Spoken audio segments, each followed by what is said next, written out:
Everybody's got a story. You just have to listen. Hola, I'm Joe Pardavila, and this is Good Listen. Today, Sweeny Murti tells his story. You know how a lot of kids grow up dreaming of being a professional athlete?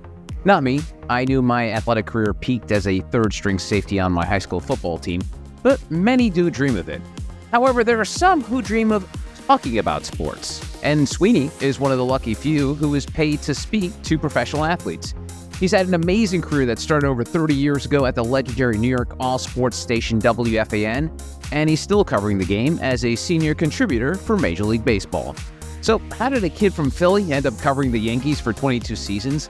What did his family think about his career choice? And what's it like interviewing Derek Jeter? Let's find out. Hey, Sweeny, welcome. How you doing, Joe? Nice to catch up with you here. Nice to catch up with you. And, it's always good for professionals. The only way you can ever catch up is in a professional setting, so a podcast. So thank you for taking the time to join me today. Yeah, just a couple old radio guys doing what we do best, right?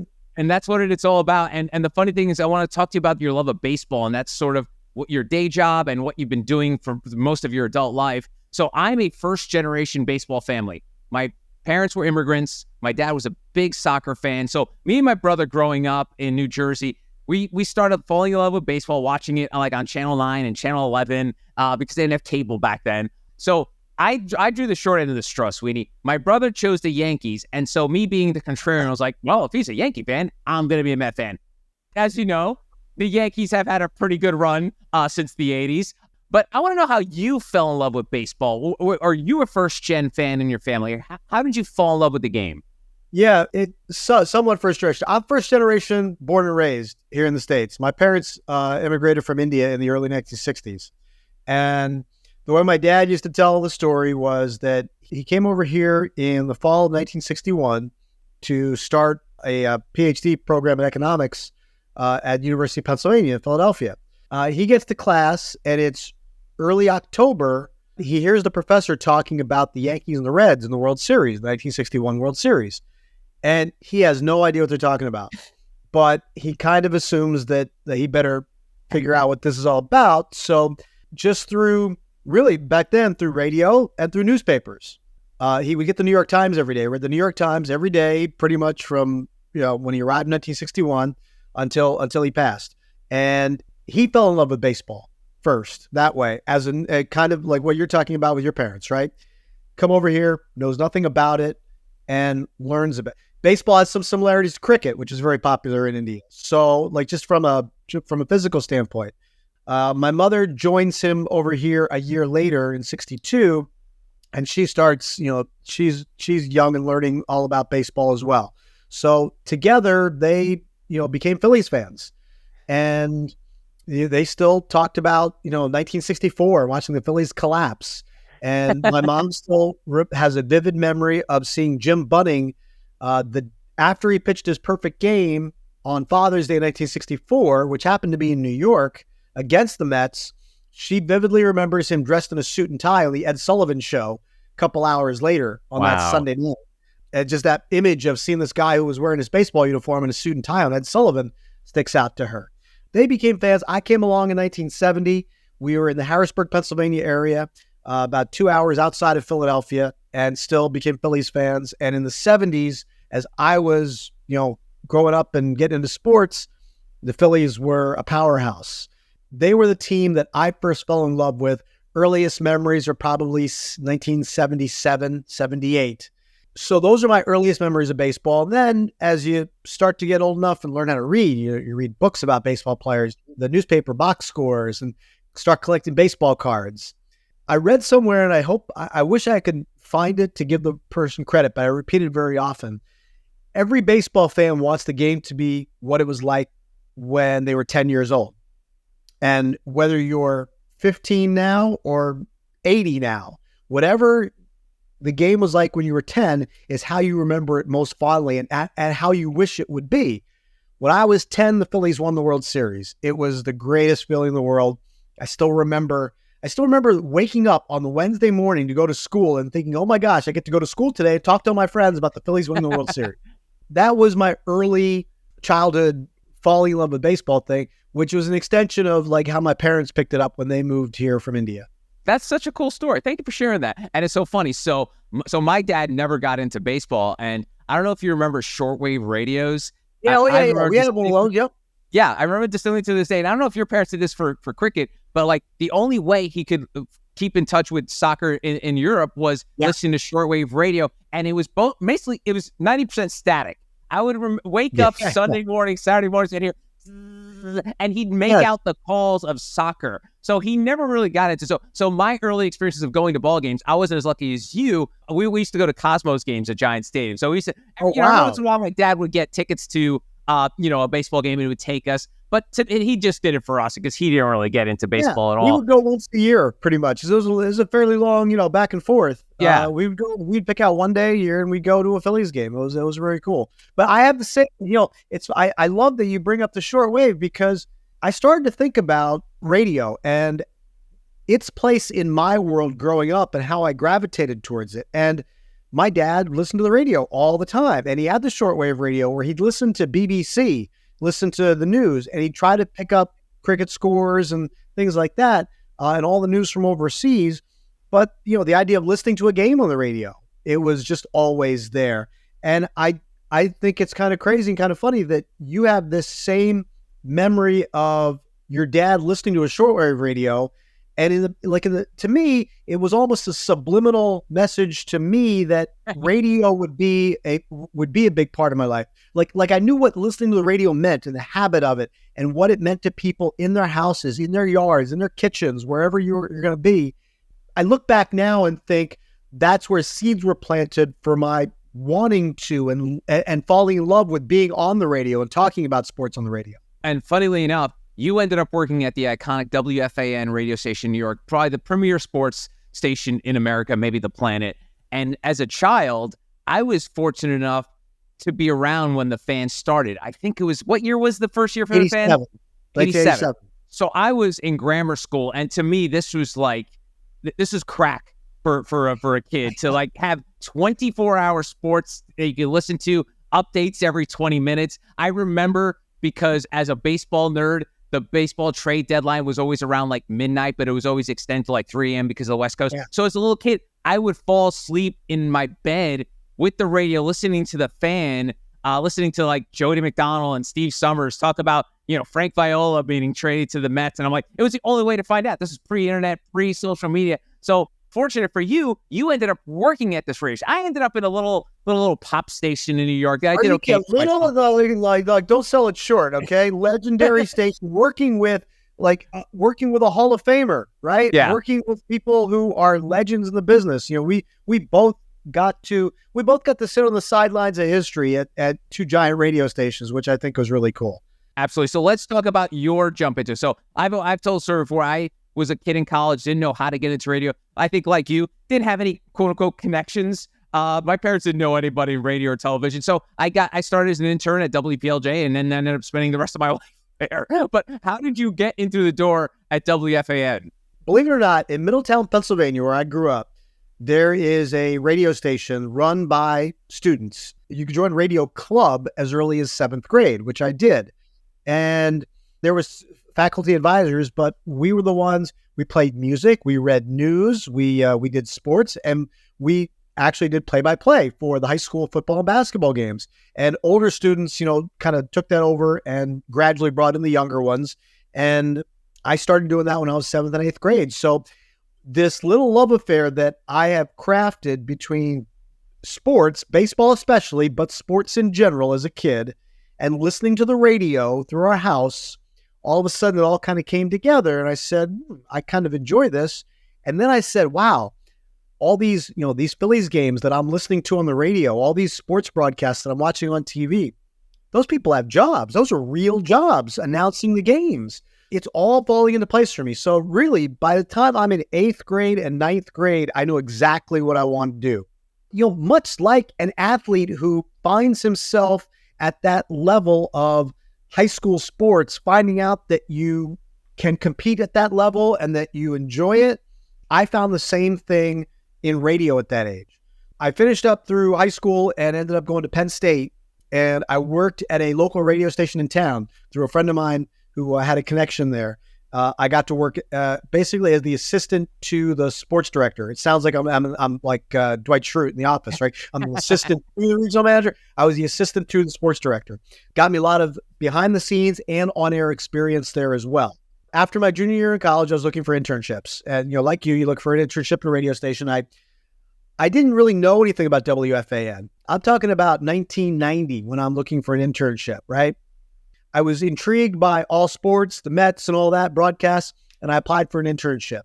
I got the internship, okay? And everything good in my life like just changed after that. Like that's really where everything took off for me, because the people I met, Eric Spitz was I think he was an assistant program director or executive producer at the time when he hired me as an intern. He went on to become program director, has since moved on to Sirius XM, has been an executive, has touched the lives of countless people in our business and sports radio. He hired me as an intern. I got 3 months of an internship in the summer of 1991. For a kid who's from a small town of Pennsylvania, I kind of looked at that internship and got through it and said, I think I can do this. Here, it was a good test, right? It was a good test to say, listen, again, I don't like to draw too many parallels, but I do feel like there is some between the athletes who I watched play sports and the business that we're in, because you can make some of these jumps. And I got to a level that was the big leagues, and I realized that I could work there. I knew I was on the right path. I knew I was trying to do the right thing. I still had play-by-play aspirations, on-air aspirations, but about a year and a half after I graduated, I had been working part-time jobs in the Harrisburg area, three different radio jobs. Just take whatever hours you can get and do whatever jobs you can, basically running the board, reading news, covering news stories, doing all kinds of different things. Almost a year after I graduated, about 18 months after my internship, Eric calls me back and says they have an opening on the overnight show with Steve Summers as a producer, and wanted to know if I'd be interested in applying for that. So I did, and I took it, and it was not a lot of money, and I moved my life to New York. I was 22 years old and said, here I go. I was putting on-air aspirations on hold at the time to take a behind-the-scenes job and say, let's see where this goes. And I think probably like a lot of kids who move away from home for the first time, I wasn't really sure. Like, I knew that I liked it and knew that I wanted to do it, but I wasn't really sure how it was going to work. A little nervous. I said, all right, just in my time clock, I said, let's give it 2 years. Let's do it. Let's see where I am in 2 years. If this isn't working, I'll have 2 years at WFAN under my belt, and maybe I can make something with that and go someplace else. I ended up 30 years later is where I ended up at. That's awesome. Yeah, it's so funny how similar our careers went because of internships. And I tell people to this day, and I know the internship mentality has changed where it's not free anymore. People are paying, which is actually great. So, but I say, get an internship as soon as possible. So I got my internship. For some reason, I was smarter than I thought I was in college. I applied for interns when I was a sophomore. I was like, yeah. I don't want to wait. I want to see if I want to do this for the rest of my life, because I see a lot of folks go through 4 years of college and then get an internship in their last year, and then like, oh God, this really blows. I hate it. Tell people, I give advice to people all the time now about internships. I said, don't just do one, try different things. And like I said, this is like, our industry is like, it's like trying on clothes, right? You have to see what fits, and you have to see what you like. And if so valuable, an internship could tell you and I, that's exactly what we want to do. But it could tell somebody else, you know what, I don't want to do this at all, and send them in a different direction and not waste time. So it's a very valuable lesson to learn. And also, I want to talk about the fact that you decided to make this a career. And I know I have a lot of folks that have Indian immigrants, Indian families, and there's the cliche Indian parent of they expect their child to follow their footsteps. You mentioned your dad was an academic. What was that conversation like with your dad when you're like, hey, Dad, I want to go into radio? What was it the cliche that everyone expects from an Indian parent? Like, oh, no, you have to be an engineer. You have to be a doctor. What was that initial conversation like? For many other people, like extended family, it was. For my parents, it wasn't. And I'll tell you why. Well, first of all, like the academic part was pushed. Okay, first of all, like going to college and good grades and all that stuff, that's a must. After that, you kind of choose where you go. But the field of study, it was a little bit of a conversation, but it wasn't outrageous because, as I told you, my father listened to the radio and he was a sports fan. He knew that those were jobs. As I said, like all of a sudden the light bulb went off for me. Like, oh my gosh, that's a real job somebody has. Like, he understood that part. And I think the fact that I had been doing this wasn't a whim that I pursued and dropped on them at 17 as a senior in high school. I've got, from 7th grade on, I'm spending nights at the radio station, and we're doing high school basketball games and coming home late on a Tuesday night or a Friday night after these games. And I'm spending weekends working at the radio station, and they're serious pursuits. I think there was some trepidation on my parents' part only because of an unknown for them of where the field goes.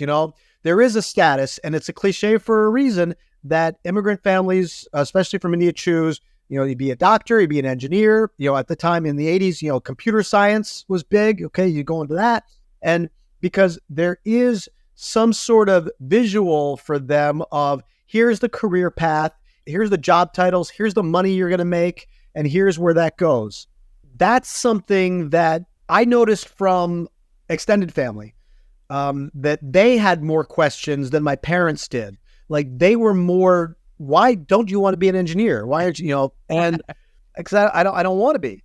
This was it. And it was part of the freedom of being first generation born and raised here and kind of setting in. And my parents were progressive in that manner, right? I'm thankful that they were. But it wasn't a difficult conversation. It was just one of, we're not really sure, but basically and I never heard this strictly from my dad. My mom tells me this, where he basically said to her, let him try. That's really cool. That's great. Yeah, I always say that my parents were really cool about it. Always working class background. My mom was a Cuban refugee, came to the country with literally nothing. But they were more focused on, I guess it was by osmosis, learning work ethic and such. And they basically said to us as young children, we don't care what you do when you grow up, as long as you're happy, because they knew that no matter what we were going to do, we were just going to work our asses off. So whether it was working in radio or my brother working at, online companies, he's now working in your neck of the woods in Major League Baseball. So I think it was one of those things where the implied work ethic, they knew that no matter what we choose, as long as we were happy, that's all that mattered. And in a way, that's essentially what your folks were doing. They gave you your chance, and then to see if that was going to bring you joy. And I think that's one thing that as parents, if you're a parent listening today and you don't know what your kid wants to do, just set them up, set them up to succeed. Give them all the tools that they need to make their decisions. Yeah. And the college life and the college experience was something that was deemed, it was 100% necessary. And regardless of what I was doing, this is where what you were going to do. You're going to go to college, and then we'll figure it out after that. That's right. And you fast forward to the fact that you ended up 30 years at WFAN, which is a pretty good run. And during that time, yada that part. Yeah, the 30 years. That was a huge yada yada. A big chunk of that was you being the beat reporter for the New York Yankees. Now, obviously, being a Phillies fan, you didn't have any of that homerism to worry about. You had a job to do. So what was it like covering a team like the New York Yankees? You being a baseball historian, you knew the importance of the Yankees and being in a town that was, unfortunately, as a Met fan knows, it's a Yankee town. What was that responsibility like to be in charge of the beat of the New York Yankees? I think I was fortunate that, I got to spend 8 years working at FAN before that and understanding, not that I knew the history of the game, but then understanding the day-to-day of what it sounds like on our radio station and what the fans are feeling and what they reacted to and what were the kind of things that were important to them to hear. Working in different roles at the radio station and hearing that, I think was a very valuable experience for me before jumping into that. I don't think I would have been ready to handle it or done it the right way if I had been handed that job at 23, 24. It would not have happened. So I was almost 31 when I got the job covering the Yankees. So it felt like just kind of like this is what I've been working up towards, because I told you play-by-play was my dream, but I tell people now who do the same thing. It's here's the problem. Okay. The people that I wanted to be when I was 13 and 14 years old, when I graduated college, they still hold those jobs. Those jobs, the job I wanted wasn't open. The people who I grew up listening to still had them. When I was 30, those people still had those jobs. They're good jobs and they're fun jobs, and the people who get them don't give them up. So yes, great goal to sit there and say, I want to be play-by-play for the Yankees or for, the Knicks or whatever. But the people who have those jobs, don't tend not to give them up. So you kind of have to shift, your path at some point, figure out what's what. So that's kind of what I ended up doing. I was a producer at WFAN and then an update anchor at WFAN. And then this job of radio beat reporter, which Susan Waldman had held from 1987 when the station started up until through the 2000 season. I was starting the 2001 season as she transitioned over to a different role. That was a new job altogether. I think for the idea of people who are saying, I want to do this. Well, this job was available to me. It's not on this path. It's on this path somewhere, or this one, wherever you're, just a different track. If you're thinking about it in terms of like trains and subways or whatever, it was available. It was a job covering baseball. It was a job talking about baseball on the radio. And, I'm glad that our radio station was really the only place that existed. And it did turn up in other places, but not to the same full-time level that it did at our place early on. And Susan really just created that and made it into what it was. And I was able to just jump in and try to fill her shoes. That's, again, something that I'm thankful for, the experience of what WFAN was and what it allowed me to do. It took me a little while to get into the flow of what I was actually doing and to gain the credibility that I needed to have, because, and here's where Mike and the Mad Dog were really good to me, and other people in the radio station too, but Mike and the Mad Dog didn't need to put me on the radio to tell them about the Yankees. But they did because they knew that it was good for the radio station and it was good for me. The radio station is paying me to go cover the Yankees, right? So you got to put them on in prime time once in a while to pay that off. But they knew that it was important to me and establishing me in my career to put me on once in a while. And they asked me questions that they probably already knew the answers to, and just let me kind of do my thing and talk and learn. And we battled sometimes, right? That's when I knew that I was getting better at this, because they would start to challenge me on things and I would fight back with them, and we'd have a little on-air battle about it. And it was fun. And I remember one time specifically where we just kind of yelled back and forth at each other, and I called them individually. It was right before they went off the air at 6:00. So, and I called them both after. I said, did we make good radio today? Like more so for my own head, making sure that it wasn't personal, that we were all cool. But it was just this idea, like they lent credibility to me by letting me come on and establish that I was covering the Yankees every day and that I knew what I was talking about. If these guys who know everything and are very discriminatory about who they're putting on their show, if they're allowing this guy to come on and talk about the Yankees with any sort of authority, then maybe he knows a little about what he's doing. And as much as I kind of struggled to just kind of in my own head, make sure that I knew what I was doing, that I knew what I was talking about, they helped establish that for me because of what their show was. Other people on the radio station, I think the same thing, but I think Mike and Chris could have gotten away with never having me on, right? Because they knew they could have gotten bigger name people than me, and they could have just talked about the Yankees themselves with a great deal of authority. They put me on and helped me establish my credibility.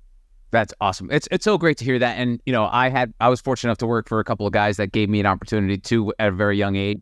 And these guys don't have to do that. But I think a lot of it too is, and this could just be me psychoanalyzing them now, is the fact that they, whether it's the folks I work with, Scott and Todd, or Mike and Chris with you, like they saw a little bit of themselves in you, and they could relate at a certain level. Be like, oh, okay, this guy's cool. I could fight with this guy, and he's not going to be worried about hurting feelings or anything like that. Yes, not taking it personally, that it was a job, right? And that like part of, like there is an entertainment value to what we do, obviously. And if you're going to jab back and understand that you can take that, and understand that there is something to that. And, it doesn't always have to be about yelling at everybody. It's just about trying to figure out the entertainment value and understanding where you can kind of push and pull and poke and prod.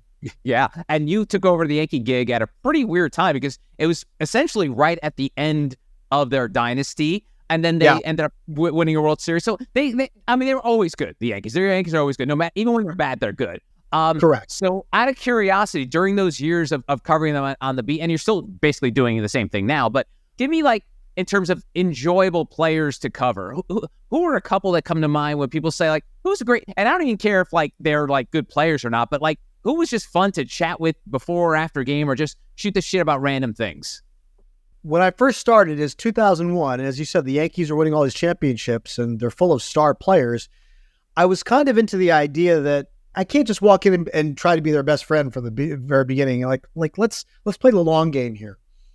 And because I had that in my mind, I was also like recognizing that there's 25 players in this room.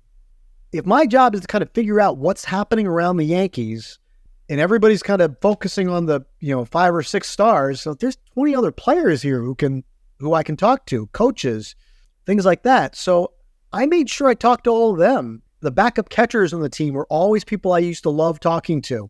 My first year, it was Joe Oliver and Todd Green. And then it was, Todd Green, who I still talk to very often. And John Flaherty was a backup catcher for 3 years, who's still one of my good friends. And like, I draw a distinction. Like, I was at the Thurman Munson Awards dinner in New York, and I saw Tino Martinez, who was being honored. And I had a couple of moments where I got to chat with Tino and smile and laugh. But I remember covering him specifically. He was a very intense player. And when you're thinking about the hours leading up to a game or the immediate few minutes after a game, the intensity these players have when you're interviewing them formally is different than what you have when you see them away from the field. And when they get further away from the actual competition, the years they're competing. So I see players now who I like, and Tino's a good example, who I get along with fine when I covered them as a player, but there's just so much a different level of that intensity is gone because they're not competing anymore, But the idea that, we're kind of in there doing the same kinds of things, like I'm competing at a different level, right? Like I'm reporting and working alongside people who work for the New York Post or for ESPN, people like that.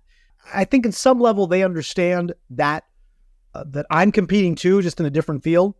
I like to think that I didn't push the players too much unnecessarily, and that I knew when to ask them tough questions, when to back off. And the thing I realize is that these guys watch you do your job. Okay. Like they know, like you don't know this, but they're watching. As they watch how you do your job and whether they listen to WFAN or people, their wives, brothers, cousins, whoever, friends listen to WFAN, they'll find out what you say about them. As all of that comes back, they get a picture of who you are, what you're saying, how you do your job. And as that happens, that's how you build a level of respect with these guys. That's so cool. Now, we all have someone in our life where we have to talk to, but we dread talking to. Was there anyone during your course of your Yankees, whether it was like a player or manager or coach, that when something went wrong, you're like, oh, geez, I don't want to talk to them about this situation, but I have to because it's my job. Was there ever a player like that where you were, not that they were bad or anything like that, but you just knew that interaction was just not going to be fun? All the controversies that followed A-Rod were hard to deal with because it wasn't stuff that we wanted to talk about, kind of stuff you had to talk about. And sometimes it was difficult just because of all the situations he put himself in. Jason Giambi with that PED stuff, when that story was floating around, Jason was such a likable guy. We all liked him, dealing with him, and then having to kind of poke him about this was difficult to do.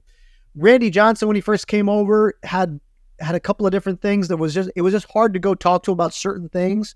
But then other times, you could sit there and you'd have a 15-minute conversation with him and go, well, Alex was different sometimes because there was like once or twice a year, I had these really cool baseball conversations with him. And I'd be like, why isn't that guy here all the time?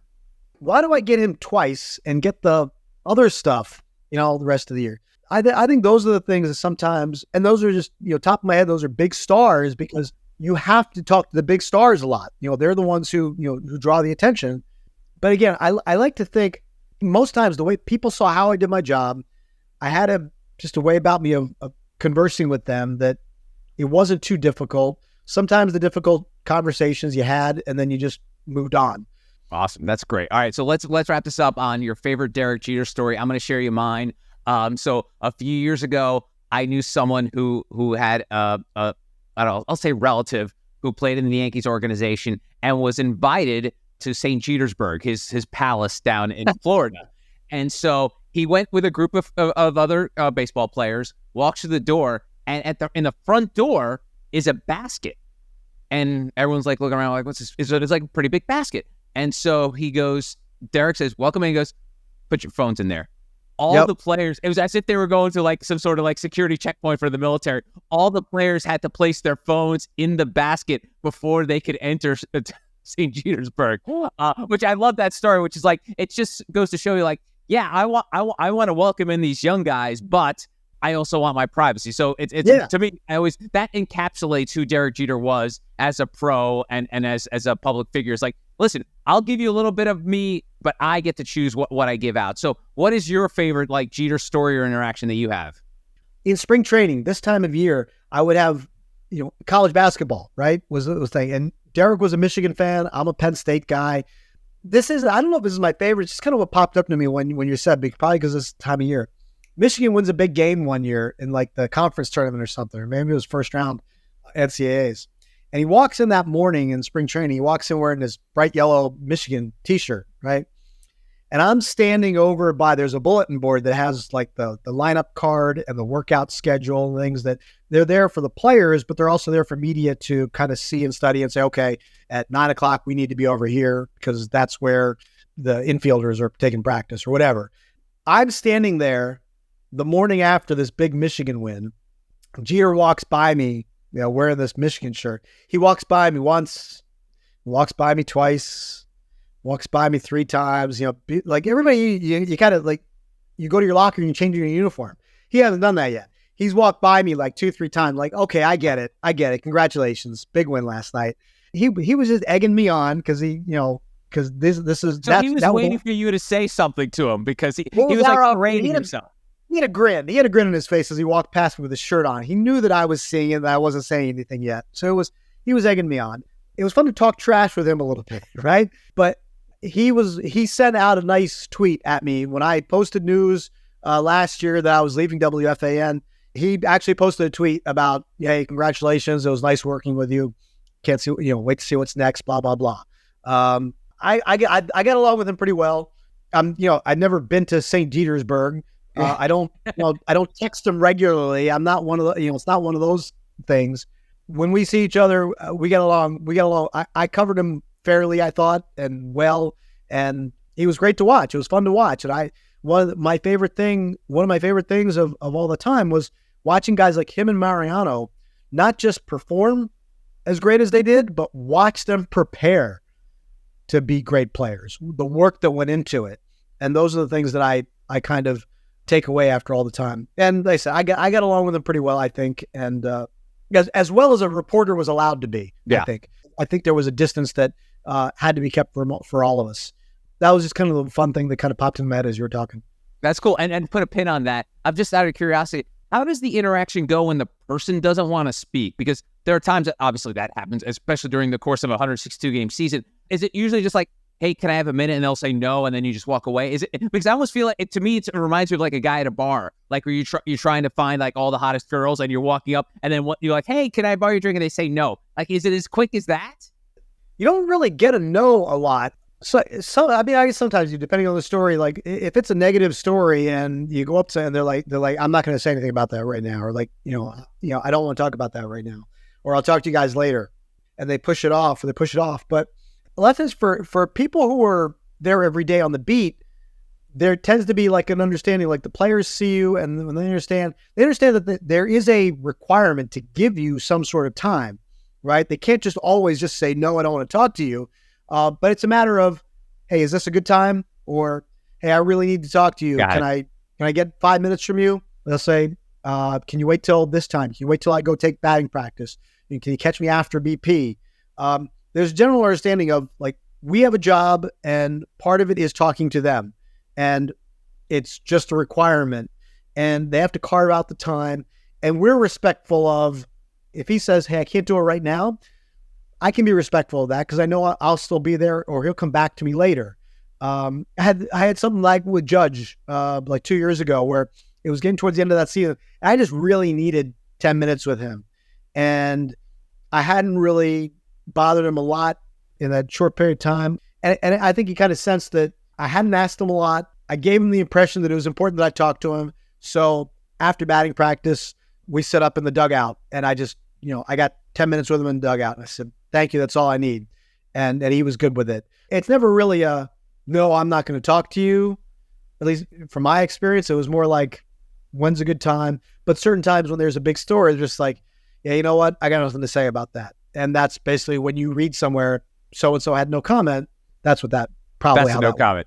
Got it. Yeah. Well, it's been an awesome chat, Sweeny. Thank you so much for sharing these stories. And I feel like, our careers are kind of similar-ish, that we just kind of, we followed our passions and we spent a long time in businesses that generally people don't last that long. So kudos to you on that and surviving, and then, pivoting to television. I mean, you're just doing such a great job. And I'm sure there's little Sweeny Murtis across the country right now watching you, listening to you on a daily basis. But I want that guy's job. And then they're going to be like you 20 years from now. Like, God damn, that Sweeny Murti does not want to leave that job. When is he ever going to retire? Yeah, they can have my old job now. I guess, I gave that one up finally. So they can have that one. But listen, honestly, same to you. Like, I mean, I'm a radio rat too, and just listened all the time. And, I was telling my daughter the other day, a song came on the radio. I said, I remember walking around Astoria where we were at WFAN with a Walkman on, listening to this song on WPLJ.